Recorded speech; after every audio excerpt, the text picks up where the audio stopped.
Okay, so we're gonna set it up and we're gonna do the test mode.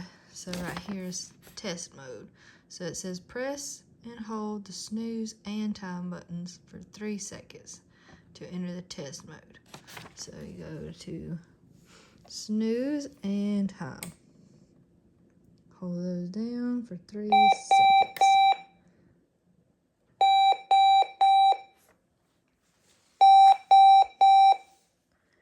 Okay. It says it will show 7ES7 is in test mode. If within 1 minute no buttons are pressed, then it will exit the test mode and return back to the time mode. Press any button within 1 minute except for snooze. Okay, so it says hit any button. Alright.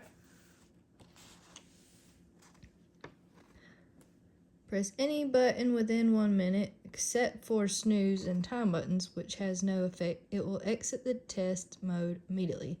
While in test mode, sliding the function switch will demonstrate the different functions of the clock. Function switch at off. Function switch at buzz. After finish with the test mode, press any button except the snooze or time button, and it will exit test mode. Okay, that's test mode.